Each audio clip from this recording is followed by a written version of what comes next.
My name is Mazes. Okay, welcome to welcome to my Friday hangout. The Friday hangout where we speak on serious issue with a dose of humor. How are we doing today? I hope we're all doing right. Once more, I want to register my condolence with the shooting that happened yesterday in America, and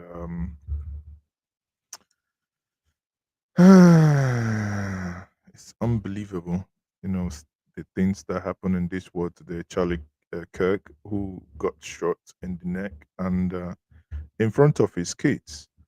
Honestly, it's indeed a tragic event. No matter what, I keep telling people we can always disagree on issues, but it does not warrant that we hurt anyone. You know, you can always disagree with me. I can disagree with you, but you shouldn't hurt me and I should not hurt you. So that's when it gets to hurting someone, that's a sign of weakness. That's by the way. So let's come back home to Nigeria.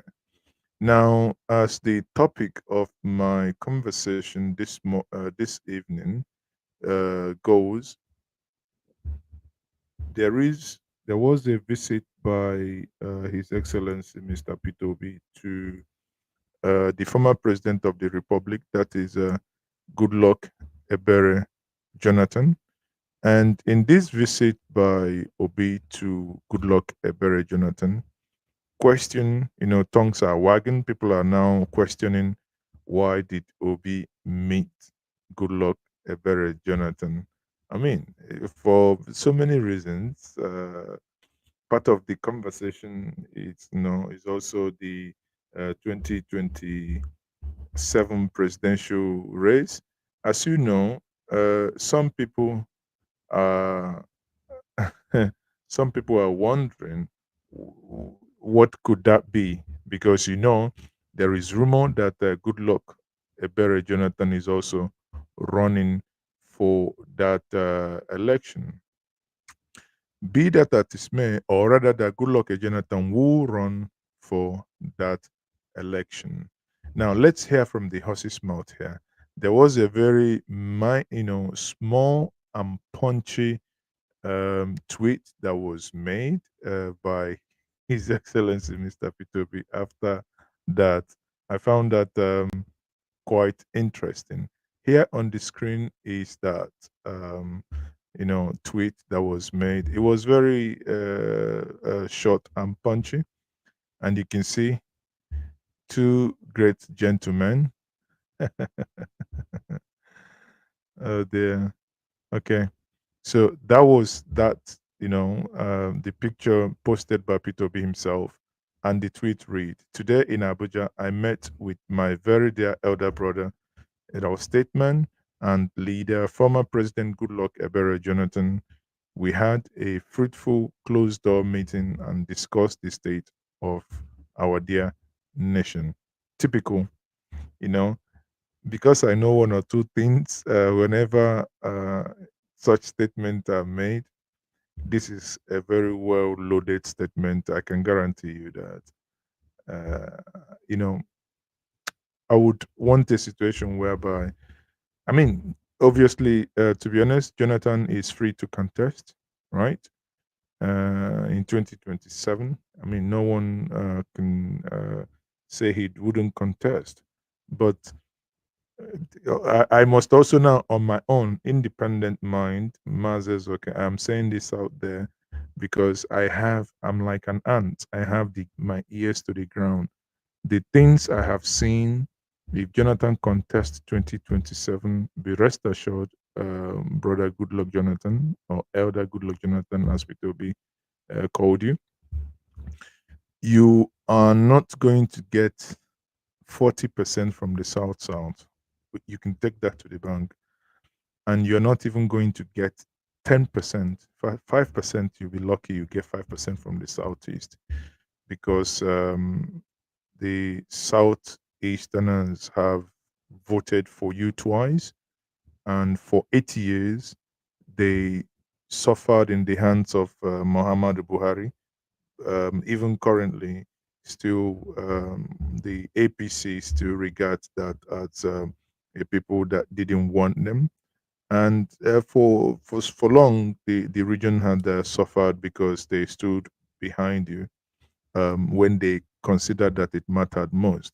Now, you can be, like I said, you can be rest assured the Southeast will never again stick out their neck when they have a flash in the game and give you the quantum of vote, because in 2021, sorry, 2011, the Southeast gave you close to 7 million. That's about 6.96 million vote, which is approximately 7 million votes, you know, excluding the ones that was, they were the null and void votes.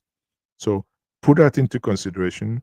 Fast forward now in 2027, if you put flesh in this game, be rest assured that that 7 million, if you get 10% of that 7 million, that is 700,000, then I am willing to bet anyone that it is not going to happen, because the sentiment has changed.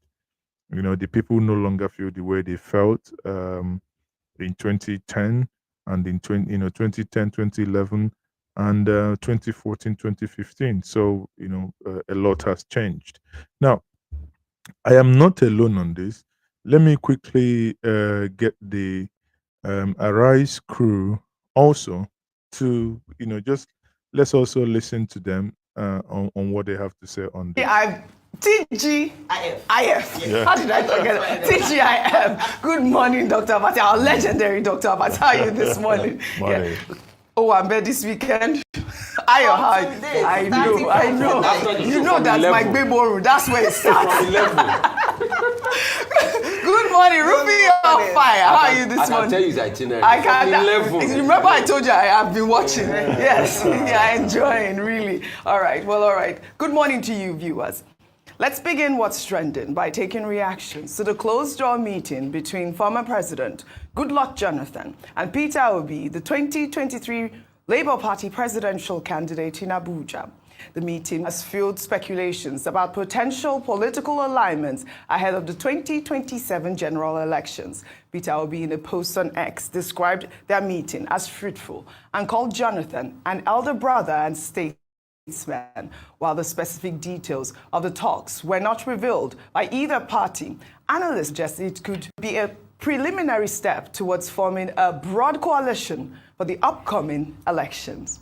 Well, in the meantime, following his private meeting with former President Goodluck Jonathan in Abuja, Peter Obi attended a support group summit and a book launch. In his remarks, Peter Obi spoke on the critical importance of electoral reform as the foundation for a prosperous Nigeria, arguing that it is essential for driving economic growth, creating jobs, and improving key sectors like health and education. He also urged young Nigerians to actively participate in the democratic process. The process through which people come into office is far more fundamental than even what they do when they're in office. If the process is faulty, in office, you're likely going to have bad governance. You're not likely to have corrupt governance, because the process through which they come into office is corrupt. Okay, for those of you who may wish to watch the full length of this program yesterday, the full program was streamed live by Njinja Media TV, so you could actually go to Njinja Media and watch the full length video. I mean, the whole program. Again, the program was by CPO, that is a coalition for P2B, and I think it's worth it, honestly, if you don't mind, if you really want to understand what transpired. It was a book launch, and the speech given not only by him, you had Dr. Mo, that is Moses Paul, spoke. You had Aisha Yusufu spoke, and you can actually watch that. Let me quickly share that here. So that is the full video here, right? It's called. Let me share the link in the comment section for those of you who may wish to watch it.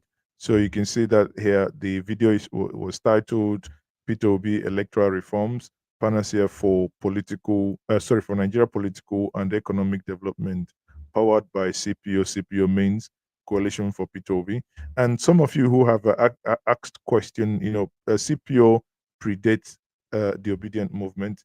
Actually, the CPO is coming together of a couple of support groups, and they were the ones that birthed actually the obedient movement, the brain behind the obedient movement, but the structure still remains intact. Fantastic event it was. You can see Haruna Goro joined in from his location. That is Chief Peter Ame, who was the book reviewer. And here you can see Kempela, George Mogalo, Tanko Yunusa, and Peter May again. Eventually, Peter Obi joined them in the podium when the book launch happened here, right? At some point here, I think Peter Obi joined. Watch his full speech as usual. And I think the staff members are also working to cut the full speech, individual full speeches, and there's going to be up tomorrow. For those of you who may not want to watch, I think it's about an hour, 30 minutes, the whole event. So you can as well wait till tomorrow when the full speeches will be up, when the staff members are done. Then there will be, I think they're already cut out, but because other things that were being published, so those ones are not yet live.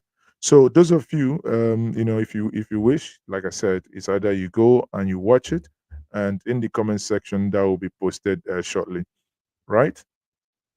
So let's go back to the Arise crew and hear them out. Again, for those of you joining me, if you are here, please when you like the stream, the algorithm tells others that this stream is ongoing. They can join us. And also, please share in your WhatsApp forums. Like, share, and subscribe. In case if you haven't subscribed to this platform, by all means, do subscribe. Thank you very much for subscribing. We appreciate you. When you subscribe, we will know. Now that I'm live, if you subscribe, there is an alert indicating that you subscribed to us while we are live. And they'll sustain the corruption. If it is bad, it is going to be bad, because there's no way people can come from a bad process and do the right thing. It is time for us to say enough is enough, because that process, faulty process we're allowing, is allowing poor education of our children, allowing increased infant mortality because of no primary health care, allowing hunger, despair, unemployment. So this is time for us to know that fighting the electoral process and making sure it's right is about fixing what is bad in our country. Thank you. This meeting and, of course, the photographs have, elicited some reactions on X, and I'll take some. This is from Richie X, who wrote, "Great to see Peter Obi and Goodluck Jonathan uniting for Nigeria's future. The focus on electoral reforms and youth engagement in ensuring our votes count. A new Nigeria is truly possible." Another ex-user wrote, "The greatest political mistake Goodluck Jonathan will ever make in his lifetime is to allow them push him into contesting for the president of Nigeria again. Not only will Jonathan be embarrassed heavily at the polls, he will forever lose that toga of honor and respect he's earned himself by relinquishing power to Buhari when it was the most difficult thing to do. Jonathan, as of today, is a global statesman who's earned himself a deal of good reputation. One wrong step is enough to ruin it all." Another ex-user wrote, "Dear Peter Obi, I humbly request an alliance with Goodluck Jonathan on the forthcoming general elections. You have a clean record and Jonathan has a record of prioritizing human lives over his political ambitions. Nigeria has bled enough. Nigeria has a lot of leaders who care less how many lives are wasted as long as they maintain their political positions. We need a change. We need people with human hearts. We need a nation where politics isn't a do-or-die affair. We want to travel without fear or being stolen from our vehicles into the bush. We want to do business without spending much on generators. We want to graduate and have jobs. We want an environment that gives room for innovations, not like a dream killer. We want house and land agents to be banned. That was funny. We want quality primary and secondary education and properly funded universities. Thank you for your attention to this matter. Finally, another ex-user wrote, the news of Goodluck Jonathan and Peter Obi meeting behind closed doors in Abuja is certainly noteworthy. And it invites a lot of speculation about the topics at hand. Such meetings between prominent political figures often carry significant weight, whether it's about strategy, national issues, or collaborative initiatives. While the details remain private, the very act of convening signals a willingness to engage, discuss, and possibly influence the direction of ongoing political and social conversations in the country. It is a reminder of how leadership operates not just in public forums, but also in quiet, deliberate spaces where dialogue, negotiation, and reflection happen. I like that tweet. Rufy on fire. Okay, I mean, the truth has to be said. See, I see that tweet. We all want all those things. We want a better country, we want power, we want this, we want that. Politicians, yes, they play a very major role. And that's why this meeting between Peter Obi and Goodluck Jonathan is generating a lot of buzz, which automatically it will generate a lot of buzz. Dr. Batse, nothing has been reported. I don't think two politicians will meet if there's nothing involved. I don't think that we didn't get the readout of the meeting. But I'm not sure they will not still broach the matter of our country, our politician. Yeah, that's why Peter Obi posted. And Peter Obi will say, my brother, this is our country. We are going to broach that matter. Okay. But you see, like I said before, what is certain is this. Our politicians need to come together in the interest of our country, number one. Number two, we must have a very robust contest in the next election. I am for contests. I don't want a case where one political party just feel that they will reign supreme and use the power of incumbency and wipe everybody away. And that's why when the APC did emerge as a coalition in 2015, a lot of people said it was a breath of fresh air. Yeah. So if they are talking about possible coming together and all of that, in the interest of Nigeria, not in the interest of self, I think it's not a bad thing.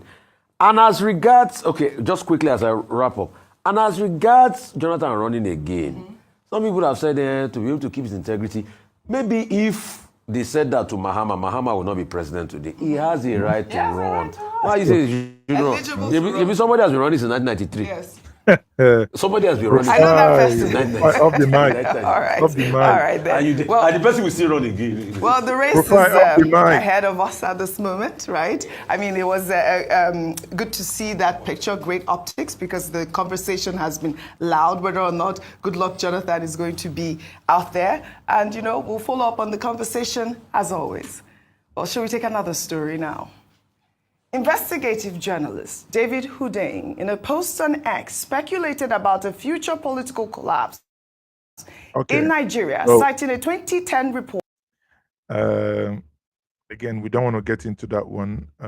With what has happened in Nepal, everyone saw it. Nepal, the youth woke up and they did what they did. A lot of video is now coming out where the youth are saying that some of them are regretting the actions and because of the historical buildings that were burned. But that's a discussion for another day. We would have that conversation a different day. If we stay on this, the question is, I want to make this stream this evening as short as possible. In case if you have anything you want to say on the comment section, you can see the link to join. Now, as the analysis that I played here, the comments made by Rufai, and OG. Goodluck Jonathan is a free citizen, a bona fide citizen of the Federal Republic of Nigeria who is free.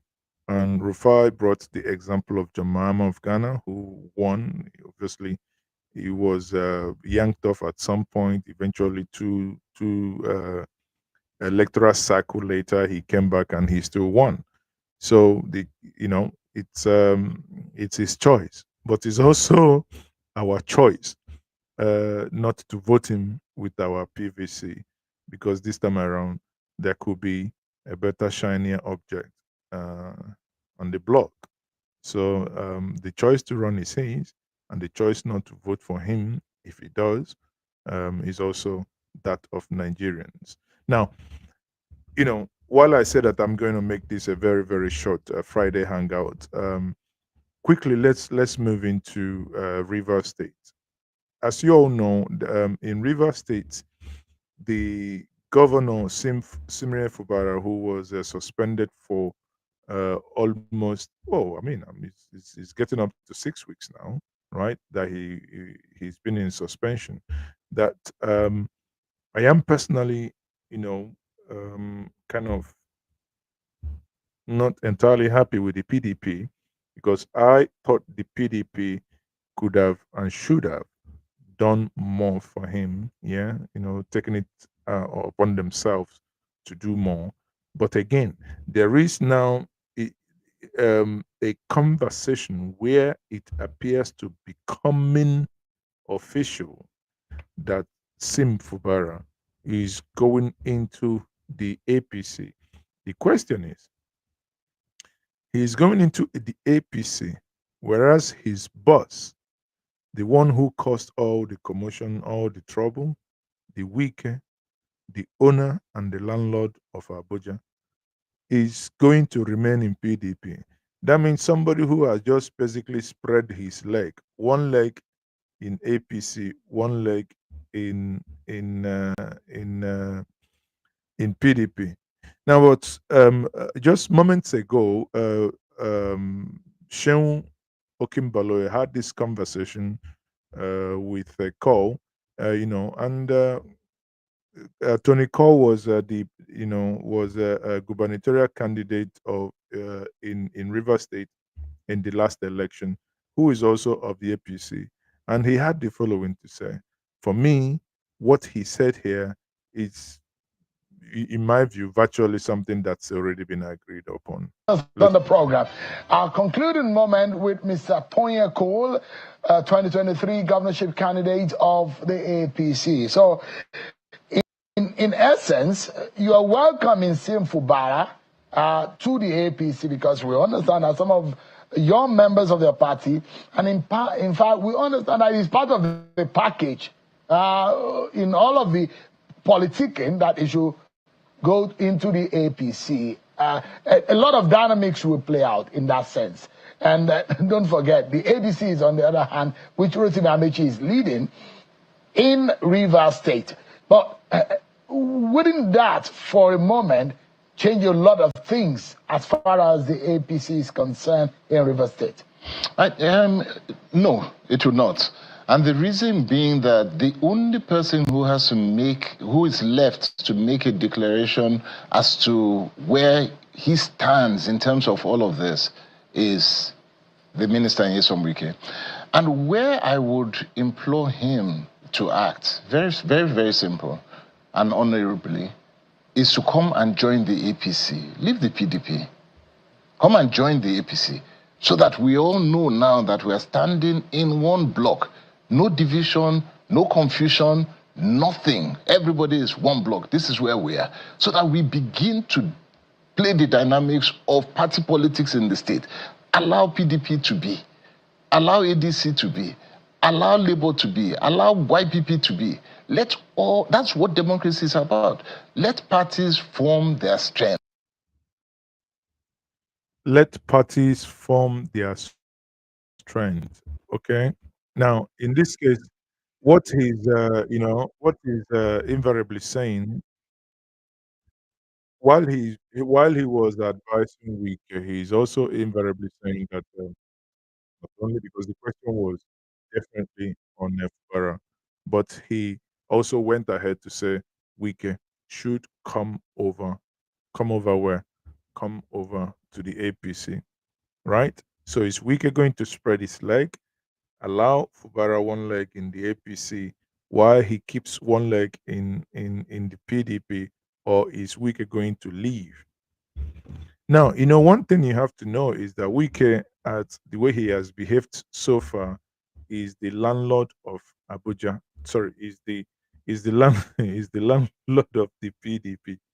As someone who is landlord of PDP, and controls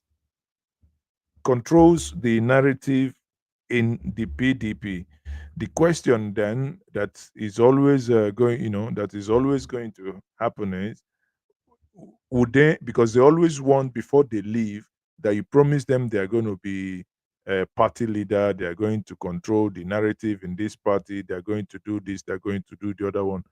Will the new party, if at all he considers moving to the APC, what is APC able to yield to him? Are they going to yield to him the party leadership, which is in normally in their view, that is the baseline. I mean, nothing works, nothing is going to work unless you get this baseline. Okay, you're going to come into this party and will make you the leader of this party. You know, I don't know whether is that something that is going to happen, right? It remains to be seen. To be honest with you, it remains to be seen. But the question is also that a lot of worries are beginning to emerge where people are now saying, where is Fubara actually? Some are saying that Fubara is missing in action. There has been trending videos where people are saying we're beginning to question his whereabouts. He's not been seen in public. Now some are saying, is everything okay with him, right? Where is Sim Fubara as we speak? Well, I don't know where Sim Fubara is, but I think because I don't think there is anything that is missing. I know there was a statement earlier by Ankyo Briggs, but hey, Fubara is going to come out when he thinks it's time for him to come out. But bear in mind, from all indication, it appears, I can give you that, but I'm waiting for certain confirmations. I can do that tomorrow. I think Fubara is most likely over 85% certain that in order for him to return as governor of Rivers State, once he goes back, the same thing he fought with the assemblymen who moved away from from PDP is the same thing that will happen to him. See, this is the part that politics, ilks a lot of us. That people will think, man, this is not it, because it's akin to a dog going back to the vomit that he has said he's not going to. Now, what Tony Cole was saying to Wike, where he said where he gave Wike the advice to come to the APC. For instance, if Wike agrees to go to the APC, sometimes I wonder how would he then be thinking of those statements that he made. Recall those statements that Wike was saying, I cannot have malaria, then I'll be going to stage 4 cancer. So the question would then, that will be in many people's lips, will be, Oga, kilo happen? Eh? Wetin happen? Why you come leave the malaria or even typhoid where we dey treat you for PDP? Kilode, you wan jump go cancer ICU unit. So, it's going to be interesting. But in this part of the world, you can be rest assured that political statements means absolute nothing. Those who make them, um, you know, Those who make them, it's nothing to them. They break it at will. I mean, what you could do them? There is nothing. The people are somewhat, powerless to do anything. If you doubt me, ask Governor Muneke. You can see that he's the one that actually encapsulates and really captures the essence and the new political trajectory that we have, where honor means absolute nothing.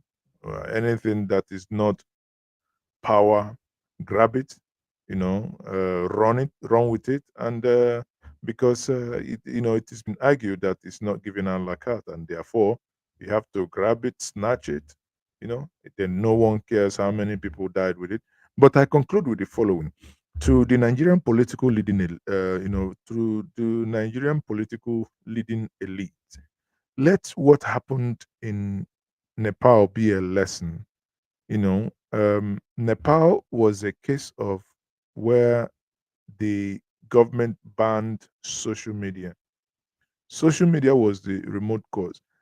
The main cause of that, what we saw in Nepal, was that in the midst of poverty, the people, those political class, their children were seen drinking expensive drink, moving with private jet, buying the most expensive SUVs from Europe and America, driving around, why people were really hungry. Well, to you in Nigeria, just be rest assured.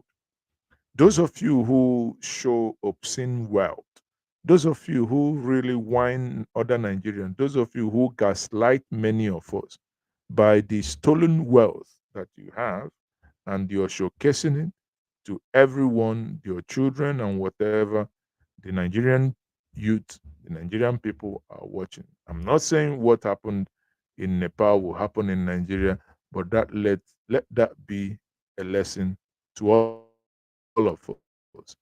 Thank you everyone for joining me. I'm going to be stopping now, and I say join me. I think tomorrow I'm going to be speaking with Dr. Akinyemi, the guy that wrote that fantastic piece that talked about the land in Lagos region, ethnic sentiment and um, you know, nationalistic thinking. It's going to be an interesting conversation. We're going to unpack the Lagos issue, the issue of land ownership, the changes that was the the the Yoruba group was trying to bring. So I had a conversation with him today. So it's going to be, we're supposed to do it that today, but something came up. He wasn't able to join me. But I hope tomorrow in the evening, if my program permits, because I'm built to be somewhere around that time, depending on how it plays out. Unfortunately, if he fails 7 p.m. tomorrow, then it will now definitely be 7 p.m. on Sunday. That means I will not have the state of the Igbo nation, then I will have the state of the nation on Sunday, right? So, on that note, I say thank you very much and good night from this part of Ah, la, la, la, la, la, la, la, la.